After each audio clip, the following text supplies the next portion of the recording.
Jornal da Globo. Oferecimento. Bank Boston. Não importa o tamanho, e sim os planos para a sua empresa.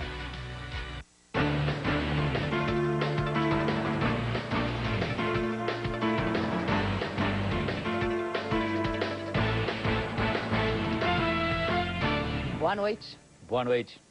Embora a votação no plenário da Câmara só ocorra daqui umas 20 horas, o deputado Roberto Jefferson era tido agora à noite como um homem caçado.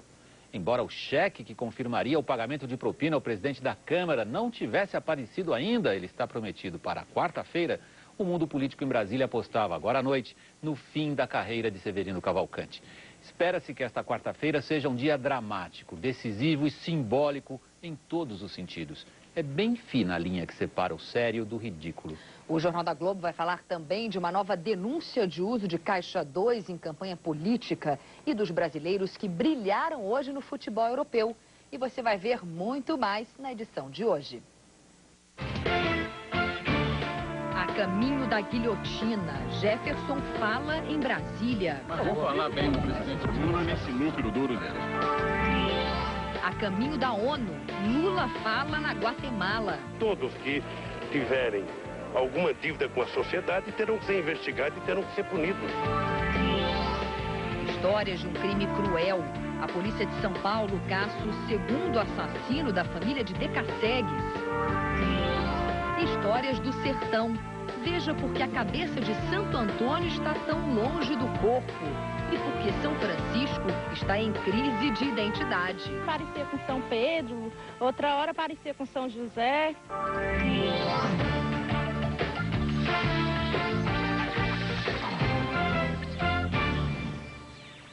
A vida política do presidente da Câmara está por um cheque que o empresário que acusa Severino promete apresentar às 11 da manhã desta quarta-feira. Sem esperar pela prova da corrupção, vários partidos de oposição entraram hoje mesmo com o pedido de cassação de Severino. 20 deputados da esquerda do PT também assinaram o papel que pede a cabeça de Severino. No início da noite, o presidente da Câmara deixou o Congresso sem falar com a imprensa, em meio ao suspense sobre a principal prova de acusação.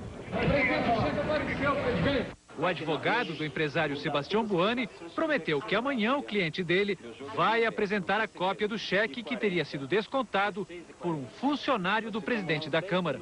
Ele tem um cheque que está seguro que esse cheque é a prova da verdade que ele tem falado até agora. A oposição não esperou. Acha que já tem indícios suficientes. O PT ficou dividido, mas 20 dissidentes marcharam junto com PSDB, PFL, PV, PDT e PPS para entregar ao Conselho de Ética uma representação contra o presidente da Câmara por quebra de decoro parlamentar. Nós não condenamos o presidente Severino a priori, mas estamos certos de que existem indícios e provas muito fortes para que ele seja investigado no Conselho de Ética e terá direito lá à ampla defesa e ao contraditório. Enquanto isso, Severino Cavalcante presidia a reunião da mesa diretora que encaminhou ao Conselho de Ética processos de cassação contra 17 deputados. Durante a discussão, Severino fez um desabafo. Reclamou que se sente abandonado. A resposta foi imediata. A mesa divulgou uma nota com elogios à gestão de Severino, assegurando que ele será mantido no cargo até que se apurem todos os fatos. O processo contra Severino Cavalcante só vai ser aberto depois que o próprio Severino der o sinal verde para o Conselho de Ética, o que promete fazer até a semana que vem. Severino Cavalcante vai presidir nesta quarta-feira a sessão que pode cassar o primeiro mandato de um parlamentar desde o início da crise em maio, o do deputado Roberto Jefferson. Parlamentares do governo e da oposição divergiam agora à noite apenas quanto ao número de votos necessários para cassar o mandato de Roberto Jefferson. Na véspera do julgamento, uma visita tumultuada ao Congresso. Roberto Jefferson não fugiu das câmeras. Chegou sorridente e insinuando que amanhã, quando subir à tribuna para se defender, pode atacar. Eu não quero antecipar o discurso, mas vou falar bem do presidente Lula nesse núcleo duro dele. Não quero falar mais detalhes. Depois de uma longa reunião na liderança do PTB, saiu mais cuidadoso. É uma coisa serena, vou afirmar o que já falei, mas sem nenhuma violência. Uma coisa serena, equilibrada. O julgamento vai ser à tarde. Roberto Jefferson perde o mandato se pelo menos 257 dos 513 deputados votarem pela cassação. A votação vai ser secreta. Roberto Jefferson confessou que recebeu 4 milhões de Marcos Valério. Mas para a oposição, o que pode ser decisivo para a cassação não é o Caixa 2, mas uma vingança da base aliada. Eu acho que muito provavelmente o deputado Roberto Jefferson deve ser cassado.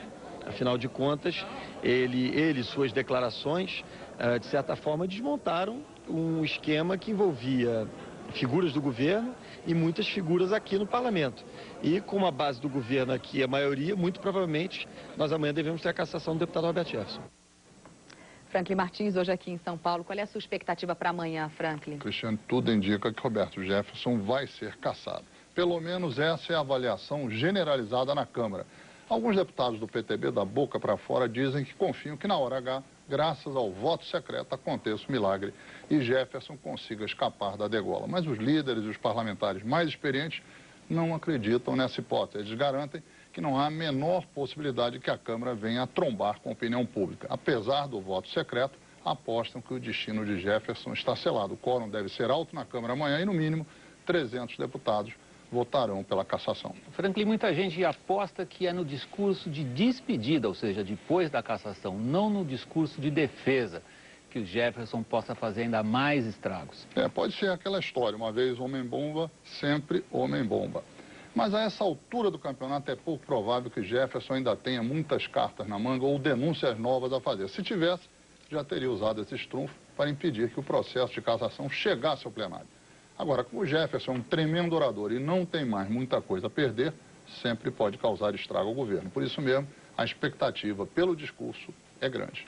Ô Franklin, você acha que ele é capaz, como alguns dizem, de subir na tribuna e devolver a mala com 4 milhões? Duvido Deodó, Cristiano. Acho que ele não tem assim tanto desapego às coisas materiais. Jefferson gosta de um gesto teatral, mas não a esse preço. Franklin, obrigado.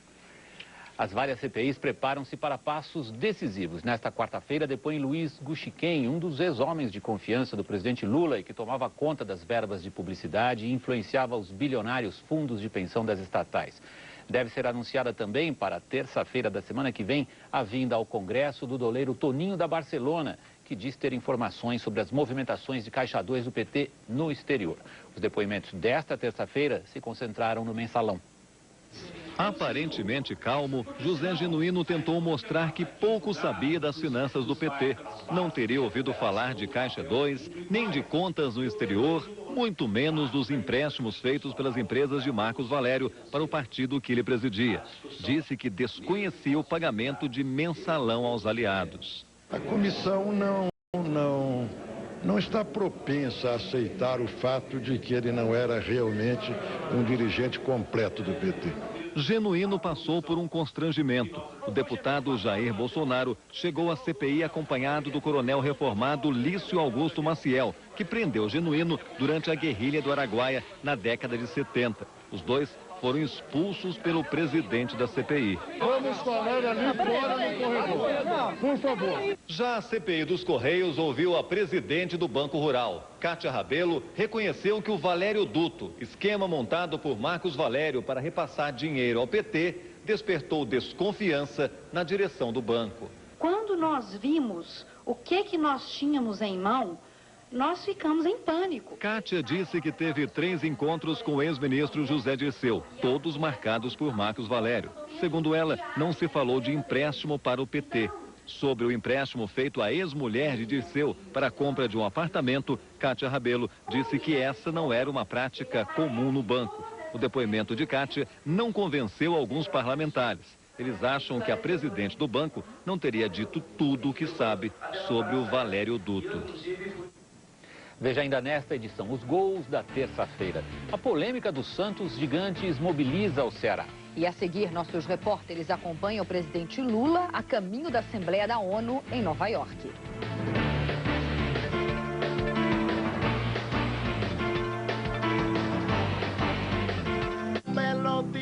Carlos mora num apartamento confortável, porém sem varanda. Mas tudo bem, ele mal para em casa.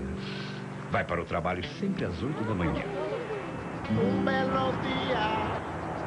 Ele trabalha num lugar agradável. Mas falta um terraço para relaxar no fim do dia. Mas tudo bem, Carlos sai com os colegas às 6 e vão todos para um café em frente. A área ao ar livre do café está fechada em reformas. Mas tudo bem, logo depois, Carlos e a sua namorada pegam o carro e vão para a praia.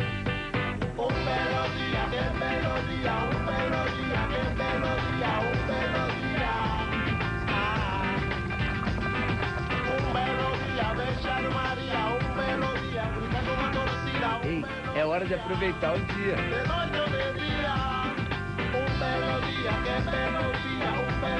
Fiat Ideia, é hora de você ter Cybercafé.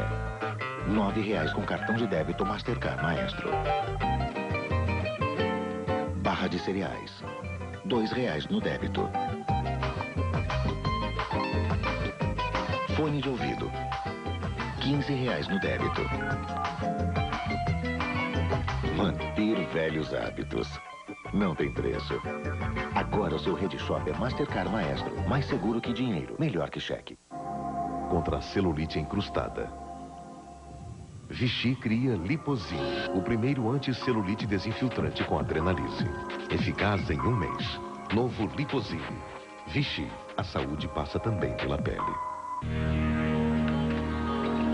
Para o Bank Boston, o que importa não é o tamanho de sua empresa, e sim os planos que você tem para ela. Bank Boston. Vale a pena ver de novo uma história de paixão e aventura. Força de um desejo. Eu nunca me senti assim toda a minha vida. O grande amor de Esther e Inácio. Um romance inesquecível. Esther, eu estou com medo. A mulher mais desejada do Rio de Janeiro, toda derretida por um estudante, brigado com a família. E você não pode perder as armações de Olivia. Uma jovem muito esperta e cheia de mistérios. Você imaginou esse golpe muito bem, Olivia. Parabéns. Golpe não. Que história é essa? Blefe. Força de um desejo, de Gilberto Braga e Alcides Nogueira. Um grande sucesso. De volta a partir do dia 26, em Vale a Pena Ver de Novo.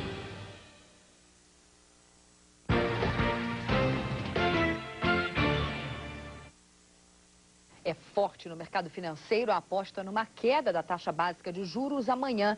Em compasso de espera, a Bolsa de São Paulo caiu, enquanto o dólar subiu. Seguindo o exemplo de outros estados, como São Paulo, o governo de Minas Gerais lançou hoje um pacote que reduz um pouco a carga tributária. A ideia por trás da iniciativa é simples. Menos impostos, os produtos ficam mais baratos, são mais vendidos e acabam, no final, gerando mais arrecadação para os cofres públicos. Terão redução de imposto alimentos como arroz, feijão e alho, material escolar, de limpeza e de construção. A maior mudança foi no caso da maçã, que teve a alíquota reduzida a 0 e pode ficar até 18% mais barata. A redução da carga tributária atinge 150 produtos, mas não é uniforme. O governo diminuiu principalmente o peso sobre os itens da cesta básica e de consumo popular, que, segundo o IBGE, comprometem mais de 75% do orçamento das famílias de baixa renda. O ICMS é o item que mais pesa no custo desta fábrica de telhas, depois da matéria-prima. A empresa espera recuperar mercado em Minas e disputar clientes em outros estados, já que teve redução de 6% na tributação. Aumenta a minha competitividade, principalmente em relação às empresas de estados vizinhos, como o Rio de Janeiro, onde eu tenho um grande concorrente. Junto com o pacote de redução do ICMS, o governo de Minas anunciou que vai levar escritórios da Junta Comercial para o interior e prometeu reduzir de 150 para 8 o número de dias necessários para a abertura de uma empresa. O presidente Lula chegou agora à noite a Nova York para participar da Assembleia Geral da ONU. Ele deve ficar até sexta-feira nos Estados Unidos. Diplomatas finalizaram nesta terça um documento que será assinado também por Lula, entre outros 170 chefes de Estado. Vamos a Nova York com Heloísa Vilela. Boa noite, Heloísa. O documento marca mais uma grande divisão entre ricos e pobres. Pois é, William, o que unifica os países representados na ONU neste momento é a insatisfação com o documento sobre o combate à pobreza, a destruição do meio ambiente e sobre a reforma das Nações Unidas. O encontro também vai discutir como tornar a ONU mais eficiente no combate ao terrorismo e à proliferação de armas de destruição em massa. O secretário-geral da ONU, Kofi Annan, lamentou que o documento não trate de desarmamento. Não houve acordo também sobre a proliferação nuclear, a definição de terrorismo e a redução de barreiras alfandegárias. Os países em desenvolvimento não veem no documento nenhum avanço social. E não há qualquer menção à ampliação do Conselho de Segurança com um lugar permanente para o Brasil. William. Obrigado, Luísa. Antes de sair da Guatemala rumo a Nova York, o presidente Lula falou sobre a crise e defendeu punição para envolvidos em irregularidades. A visita do presidente Luiz Inácio Lula da Silva à Guatemala durou menos de 24 horas. Na saída para o aeroporto, ele conversou com os repórteres. Ele falou sobre o impacto da crise na opinião pública. Eu acho que a minha relação com a sociedade brasileira, eu tenho uma relação muito forte com a sociedade, muito companheira, e nós estamos tranquilos que o governo está fazendo aquilo que é preciso fazer, nós sairemos muito fortalecidos. O presidente elogiou o Congresso. Eu estou tranquilo porque essa crise política ela está se resolvendo, o Congresso está tendo maturidade para fazer o que tem que ser feito. A parte do governo, a Polícia Federal está fazendo, depois vai ser o Ministério Público e a Justiça. Afirmou que no Brasil a impunidade deve ser combatida, usando como exemplo a prisão do ex-prefeito de São Paulo, Paulo Maluf. Todos que forem comprovadamente pegos cometendo irregularidades, têm que todos ser julgados em igualdade de condições. Ou seja, o Maluf está preso, obviamente que não se sabe quanto tempo ele vai ficar. A Polícia Federal está fazendo o seu trabalho, como fará o trabalho em outros casos que ela encontrar regularidade. O Brasil tem que ser justo para todos os brasileiros. Todos que tiverem alguma dívida com a sociedade terão que ser investigados e terão que ser punidos. Isso vale para todos os brasileiros. Isso vale para o mais humilde dos brasileiros e vale para o presidente da República. Lula deixou claro que o presidente da Câmara, Severino Cavalcante, vai ter que se defender sozinho das acusações que pesam contra ele. O que vale para os outros deputados vale para o presidente Severino. Há uma denúncia contra ele. Ele diz que a denúncia é falsa. Agora cabe ao Congresso Nacional, com muita maturidade, investigar. Depois de investigar, tomar a decisão. O presidente Lula deixou a Guatemala à tarde num voo com destino a Nova York para participar da Assembleia da ONU. Como parte da campanha pela reforma da instituição e por um lugar para o Brasil no Conselho de Segurança, o presidente Lula dirá em seus discursos que não só o combate ao terrorismo é uma prioridade. A segurança no mundo também envolve progressos em áreas onde o Brasil pode mostrar resultados concretos, como o combate à fome e à AIDS. A seguir, Juninho Pernambucano e Cacá brilham na Europa. A polícia descobre que o assassino da família de Decassegues era amigo de infância de uma das vítimas. Pé na estrada no amanhecer e a gente flutuando no caminho que vai dizer aonde tá rolando. Na bagagem pássaro, eu vou de carona na sua onda.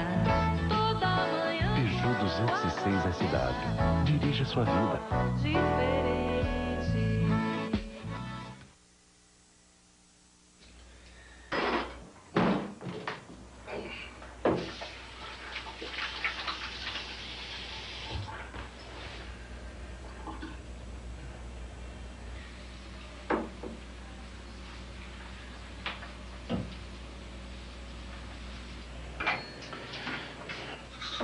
É horrível quando usam o que é seu sem você saber. Alerta instantâneo de fraude. Qualquer movimentação suspeita no seu cartão de crédito, o Citibank bloqueia na hora e avisa você. Para demonstrar a convergência digital do novo STI Media PC, convidamos um malabarista. Ele é TV de cristal líquido, som com subwoofer, computador com processador de última geração, grava da TV direto no HD e tem conexão Wi-Fi, ou seja, sem fio. Novo STI Media PC da Semi Toshiba, com processador Intel Pentium 4 com tecnologia HT. Bom dia.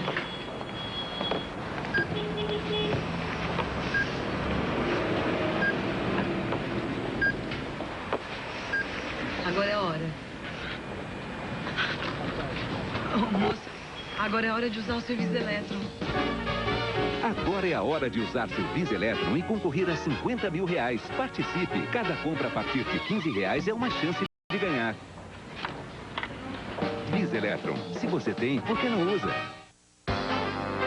Bem, daqui a pouquinho, no programa do Jô, eu converso com o deputado federal pelo PT de São Paulo, Vicentinho. Também com a atriz Júlia Gann.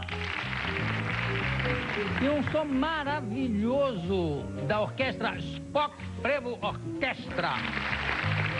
Ó, tá quase na hora, que é logo depois do Jornal da Globo com William Vac e Cristiane Pelágio. Até já.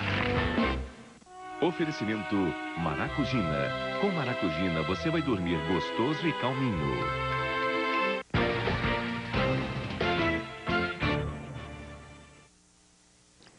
Um dos homens que participaram da chacina dos Decassegues em São Paulo chegou a telefonar para uma das vítimas no Japão. Queria saber o dia exato em que o rapaz chegaria ao Brasil. A família assassinada no fim de semana foi enterrada hoje. Lá é muito comum esses A cada revelação do delegado que cuida do caso, uma surpresa. Um dos acusados pela chacina, o vigilante Ricardo dos Santos, preso ontem, já foi muito próximo a uma das vítimas. De infância, estudou junto com Newton, inclusive. A família de um frequentava a família de outro. Newton foi brutalmente assassinado com o pai, a mãe, a irmã e a mulher dele. Tiraram a cabeça dela com a criança no colo. A mãe do bebê de 11 meses, Érica Miyamoto, foi enterrada hoje em Assis Chateaubriand, no interior do Paraná. Os outros 4 corpos foram enterrados numa cerimônia discreta em São Paulo. Segundo o delegado, o vigilante que já confessou a participação na chacina também tem um filho. Tem um filho da mesma idade. Tem um filho de colo. Inclusive a mulher dele aqui ontem, a Amásia, com um bebê de colo. A polícia procura agora Celso Alencar dos Santos, um fugitivo que cumpria pena por roubo e homicídio. Ele está com os $5 mil que a família trouxe do Japão. Na casa do Ricardo hoje foi apreendido esse quadro. O quadro foi pintado pela mãe de Newton, o amigo de infância, morto na chacina dos Decassegues. Às vésperas da reunião do Copom, que vai decidir sobre a taxa de juros, uma pesquisa do IBGE mostra que em julho a produção da indústria brasileira recuou em metade nas regiões pesquisadas. Na linha de produção desta gráfica, as máquinas mantêm o ritmo graças a contratos fechados há 2 anos. A preocupação é com os novos pedidos, que chegam cada vez mais modestos e em menor número. O problema fica ainda mais grave porque no ano passado, no momento de otimismo, a empresa decidiu transformar toda esta área de estoque numa nova linha de produção. Encomendou uma máquina de $5 milhões que chega no começo de 2006. A capacidade vai aumentar em 40%. Mas hoje, a gráfica teme até que falte trabalho. A gente tem metas para cumprir e nós não estamos cumprindo não, tá? O negócio está complicado. A retração foi sentida em todo o país. Das 14 áreas pesquisadas pelo IBGE, metade apresentou crescimento em julho em relação a julho de 2004. O destaque foi o estado do Amazonas, que cresceu 11% em julho. A indústria foi puxada pelo bom desempenho do setor de eletroeletrônicos. No Paraná, depois de 31 meses de atividade em alta, a indústria teve retração. O resultado só não foi pior graças à produção de automóveis. O setor, que em 2005 está vendendo como nunca, também se destacou nos estados do Rio e de Minas Gerais. Nacionalmente, o IBGE já tinha mostrado que a indústria recuou 2,5% em julho em relação a junho. Para esta economista, o desaquecimento da indústria é o sinal que faltava para o Banco Central afrouxar a política monetária. O momento, tanto em termos de inflação quanto em termos de atividade, é extremamente favorável para a baixa de juros. Agora, o futebol começou a Liga dos Campeões da Europa e 2 jogadores brasileiros brilharam nas vitórias do Milan e do Lyon. A decepção ficou por conta dos galácticos do Real Madrid. Em Lyon, na França, Juninho Pernambucano cobrou falta e Carroll desviou. Lyon 1, Real Madrid 0. De novo, Juninho Pernambucano de falta. A bola entrou sem tocar em ninguém. 2-0. O Real Madrid perdeu gols incríveis como este. Roberto Carlos arriscou, Júlio Batista mandou na trave e Raul não aproveitou o rebote. Lance pela direita, cruzamento e Wiltord fechou a goleada. Lyon 3, Real Madrid 0. Em Milão, Kaká de fora da área marcou o primeiro do Milan contra o Fenerbahçe, 1-0. Cobrando o pênalti, Alex empatou para o time turco, 1-1. O segundo gol dos italianos foi uma linda jogada de Kaká, que passou por 3 adversários. O Milan venceu por 3-1. A seguir, a repercussão à nova denúncia de uso de caixa 2 em campanha do PT. No Ceará, os habitantes de 2 cidades não se entendem sobre a homenagem a São Francisco e Santo Antônio.